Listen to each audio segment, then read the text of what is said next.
My name is Lynsey, and I dress for the mental health that I want. Though the front row might recognise my cologne as a heady mix of dry shampoo and Febreze, which tells you more about the mental health I actually have. Smells like depression. I'm what's known as a chronic catastrophizer, which is the worst thing in the world. Subjectively. Or sometimes objectively, like the time I ended up in A&E with what I thought was a heart attack, but was actually hectic acid reflux from too much black pudding. And as you can imagine, with the Scottish heritage, that was just some generational trauma going on there. It was not a good time. I have ended up down some interesting medical pathways with the catastrophizing. I have made it most of the way to a cancer diagnosis, but touch wood. Do not have cancer, but the doctor was on board with me for that, because I came into the surgery and I had this lump on my rib that was a bit like a chicken goujon, and I had all these kind of gastro symptoms and lady symptoms, and the doctor was like, oh, that's a bit of a red flag, I think we need to get you off for investigative testing. Now, I don't know if any of you have been for investigative testing on the NHS, but let's just say, despite the miracles of modern medicine, when it comes to buttholes and baby makers, it's very much like, sorry chaps, always got this Victorian fireside equipment. Strap in. You come into the surgery, and you're like, my, what an elaborate coat stand. And a tub of lube with Costco on the front. Oh, no. It's going up my ass, isn't it? Oh. So we had all of these investigations. I met the final boss, which was the ultrasound technician who got in about there with yet another lubey implement. And it turned out that my rib McNugget was in fact a rib McRib. It was terrible posture. And when I asked about all the pain and everything, nothing a bit of prune juice could not resolve. Yes, the only big C I'd been nursing was constipation. So, I took this to the PAL group. Obviously, I was very excited, skipping out the surgery, all brown under my arm, like, guys, you'll never guess what, I'm not dying. And I was not met with the same enthusiasm. They were just like, nah, mate, come on now. You, for the past 4 months, have had us planning your bucket list for your final year on Earth. And you're a hunchback that needed a shite. Sort yourself out. But one thing I have done for my mental health, which has helped a lot, is I stopped drinking 3 years ago. It generally gets a woo until it's Christmas, and then you're just like white knuckling through the season. It's an interesting time. But no, I knew I had to stop drinking because I've always had a problem with moderation. It's like appetizer or A&E. Nothing in between. And I think it reached its peak when I lived in Newcastle, because the bang for buck there is just phenomenal. Like, we've got some fun drinks on the front row. How much does this pint set you back? £5.60 for a pint.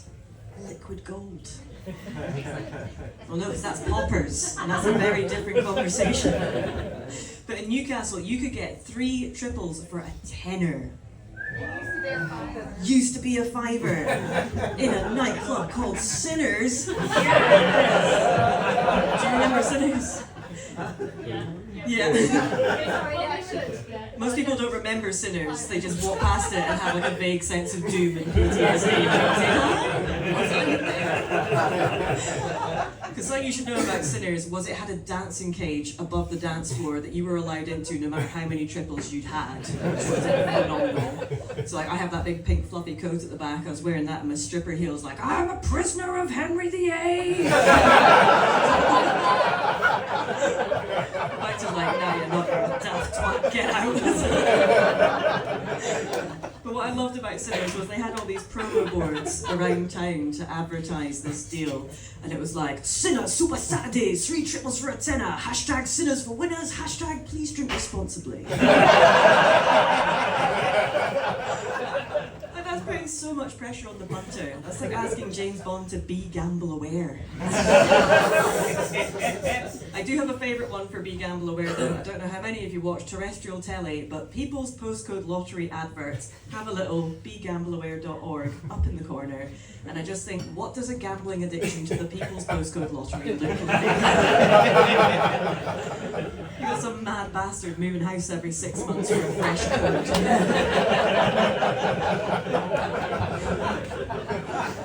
The day of reckoning finally comes. He's won, but his house is no longer his because it's been repossessed for gambling arrears.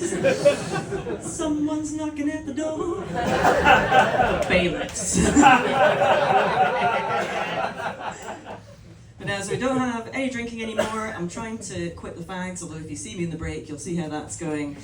I think all I've got left is I have discovered in the past couple of years that I have a special talent. And that is, when I get naked, it summons a bus.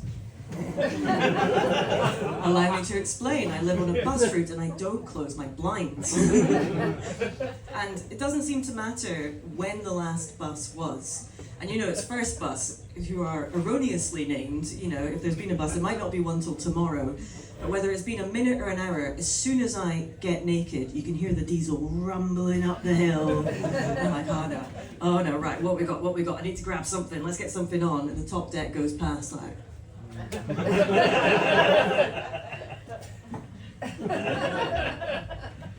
Here, Joe, check out that Swedish boy in the sparkly thong.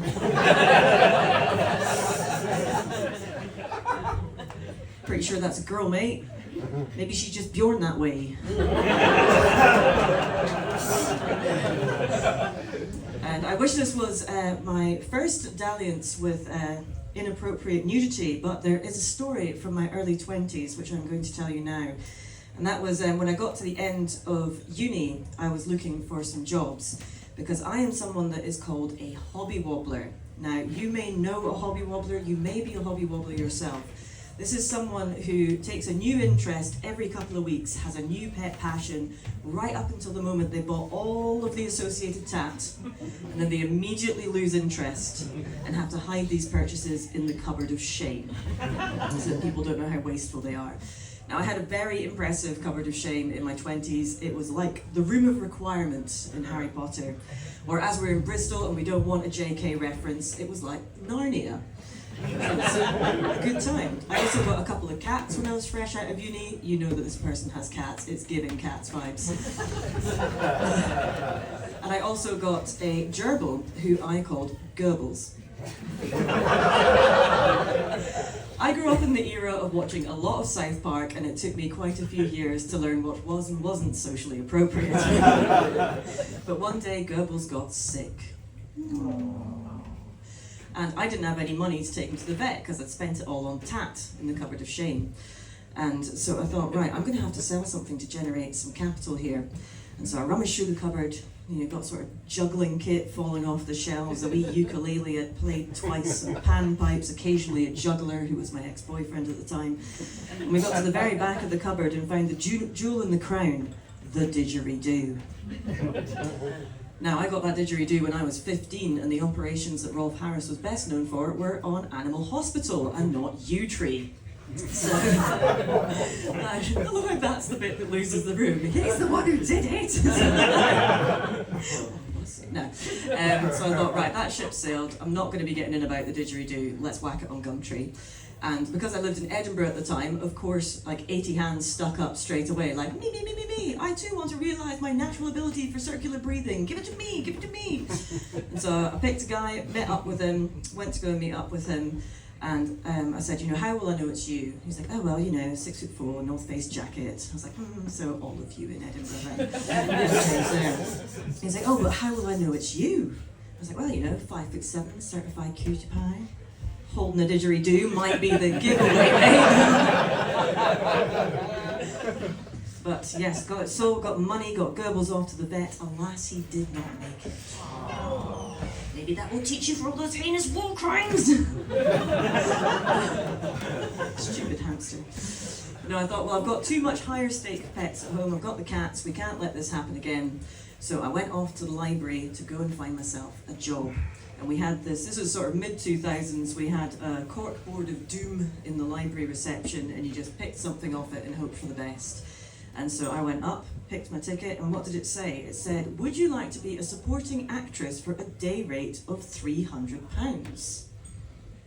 Yes, I would. I mean, this is like 2010, so that's what with inflation, 8 grand? Hefty wodge. And so I did the headshot, the body shot and everything, sent it all off. Never heard anything else about it. And being a very cocky 22-year-old, I thought, well, I'm going to email them. I'm going to get some constructive feedback on why this isn't the new face of E4. So back off to the library we go, type in the production company, wait for the Windows 98 machine to boot up. And as it booted up slowly, I started seeing pixelated tits and arseholes on my screen. For this was a porno company. And no matter how many times I smashed that X button, all three of them,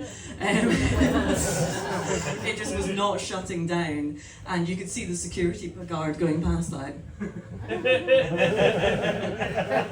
I expected this to be the boys, but I didn't expect it to be you, Hen. I'm so sorry.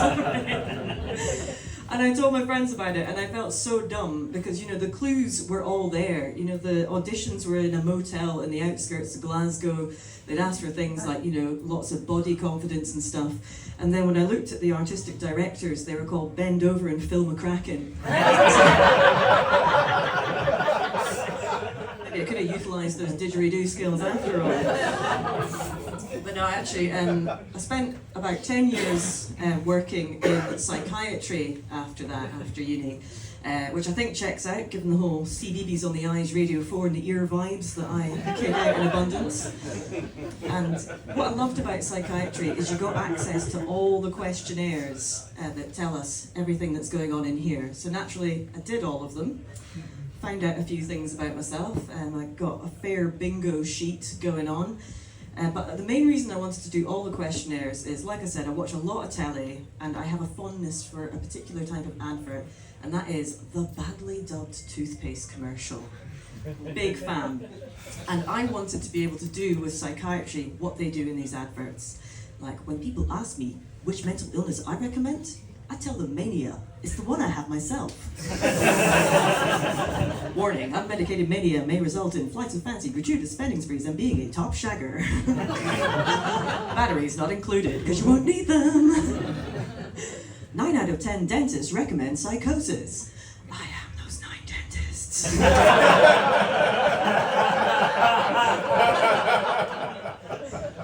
Just so we know I'm not punching down, I do actually get psychosis myself. It is triggered by an allergy to corn, and so my husband calls it psychornsis, which I think is pretty great. But no, I had to quit science because I wasn't actually a very good scientist. In the 10 years that I spent on this project, I didn't find anything. Which, you know, if it was quantum physics, Higgs boson particle or something, you'd be like, fair enough. But my project was measuring new ways of depression in Scottish people. If there was ever a sitter of a project, it was that. I could have gone into any Wetherspoons in Glasgow on a Tuesday morning and got 5 fresh measurements right there. I didn't think to do that because I was probably in a Wetherspoons myself at that point. So. But no, I work in IT now, had a little pivot over to IT. I don't normally talk about it too much on stage because I don't think people want to hear too much about base plates of the disk array and k-means clustering algorithms. But we are in Bristol, and you take some of those words away, you're left with base and K, which is a much nicer Saturday night. But what I do like about working in IT is I get to work from home a lot, and also it means I can indulge my passion when there is a break and help desk tickets, which is Facebook Marketplace. Yes, please. The thing I love about Facebook Marketplace is pretending that free-to-collector posts are for people who collect that item rather than are free to go and pick it up. So it'll be like, you know, beige silicon mold Wilco 1960s free-to-collector. And I'm just imagining someone seeing that and being like, oh yeah, that's the only one I didn't have. Maybe that's just fun for me. That's fine. I spend a lot of time on my own.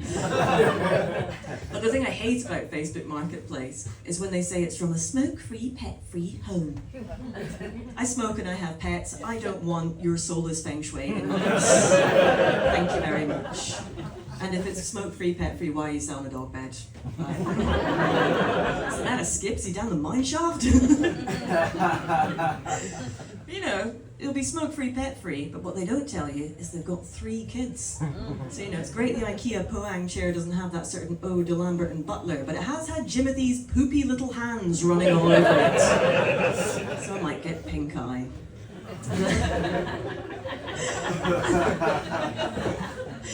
bit of a room divider, that one.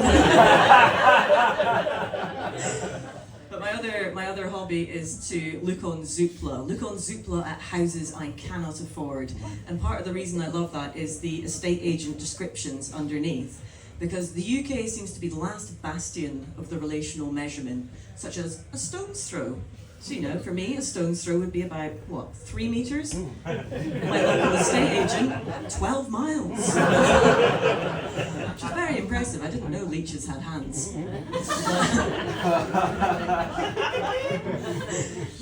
So I did get married last year. For everybody. And we've been together for 7 years now, so getting married didn't really change very much for us. I'd say, if anything, the only thing that changed was my Facebook algorithm. Because, you know, I used to get advertised for all the good stuff, like rainbow makeup and sparkly ponchos and BDSM fetish nights in Bolton.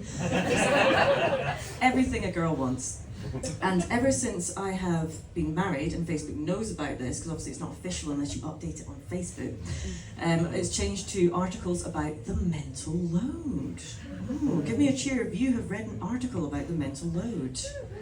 Yeah, it's mainly women over the age of 30 in long-term heterosexual relationships. I've worked on the phrasing of that question though, because at a night in Bath I said, has anyone here seen mental loads on the internet? And this wee guy was just like, I have! His parents were like, we'll be having words when we get in. Now, so for people who don't know about the mental load, it is where even if you split your household tasks 50-50 straight down the middle, the woman is still raging. Oh, is she raging? And why is she raging? It's because she's carrying around all of this extra bump in her head, like what items in the fridge are on the cusp and need to be expedited to priority consumption, or what animal needs what medicine when, and I include my husband in that head count. Or how far do I need to pull the fridge out from the wall to indicate that it needs to be hoovered behind next time without seeming passive aggressive. I call that a cute angle. Whereas I'm not sure if the mental load exists, so I think it might just be a difference in management styles. So we think about my management style. Here I am on the bog, as I often want to do. We've already established lots of black pudding. Did not need to say that. That was an inside thought. That was an inside thought. And I will notice that the loo roll is down to 1/3 of a roll, and I know in my mind's eye, because #mental load, that there is no more in the cupboard. And so I yell from my throne, Alexa, add toilet paper to shopping list! Oh right, adding toilet paper to Lynsey's shopping list. That's my management style. Whereas if I were to ask my husband to take on this task, he would decommission a bedroom with 256 single-ply toilet paper that he got on an Amazon Black Friday deal, just so he didn't have to think about it for the next 4 years. Now, which one of us is superior? I'd love to say it was me, but he reliably informs me he's just taken Accrington Stanley to the Champions League title in Football Manager. I will be taking no further questions. So I met my husband on Tinder, as I like to call it, the Toys R Us of the dating world, with pedos and rapists all under one roof. Toys R Us. Just leave that one to sit there for a minute. But no, as I am a millennial, I predated internet dating, and therefore, when I came back to dating in my late 20s, I just assumed everyone was going to murder me. And so I thought, well, there's one way around this. I'll plan the first date. Let's minimize the risk. Because, you know, I like my ditch habitation to be from too much rum, and not because Steve never went to therapy. And so I thought, right, where can we take this guy? I know, Cardiff Museum. That seems good. You know, public building, brightly lit, CCTV, security guards. Try murder me there. But I was so invested in not dying that I hadn't bothered to look at the programme, and I had to lead a very bewildered IT boy around an exhibition on female genital mutilation. Who's the murderer now? But no, I kind of miss Tinder a little bit, not because I'm a massive player, but just because it gave you such ridiculous stories to tell your very bored colleagues on a Monday morning. So I went on a date with a chap who was a death metal band from Newport, and I went to see his band play as our first date. Now, he and his bandmates had covered themselves in coal dust as an homage to the Welsh mining community, but didn't tell the audience this. So we're just standing there like, either this is an homage to Tropic Thunder, or what Prince Philip would consider a damn fine variety performance. And we had another chap who was in a death metal band from Cardiff, clearly I have a type. And he took me on a very hot and steamy date to Spudulike. Now, if you don't remember Spudulike, because it has since gone into liquidation, or MASH as the case may be. It was like Subway sandwich shop for potatoes. So I didn't know this at the time. The guy actually did have a girlfriend. I mean, maybe the clue was there. Maybe taking someone on a first date to a shopping centre food court at 2 p.m. on a Tuesday should have been the give, but I hadn't sussed that out. And that wasn't why we didn't work out. It's because this guy had a mad pet hair allergy, and I've still got those very fat and entitled cats that I got fresh out of uni. So, we're sat there in Spudulike, me with my 16 toppings, because I don't come cheap. My guy just starts coming out in hives. He's wheezing, he's pink. And I don't have the highest standards in the world, but breathing is on the list. Bit of an ick, if I'm honest. For now. But and I just, never say never. But I just thought there was something so beautiful about the fact that this guy's quest for side hustle had been thwarted by a pussy allergy. What a treat. Well, if you've enjoyed this, give us a follow on Instagram @TheJazzButterfly. I've been Lynsey Smart. Thank you very much.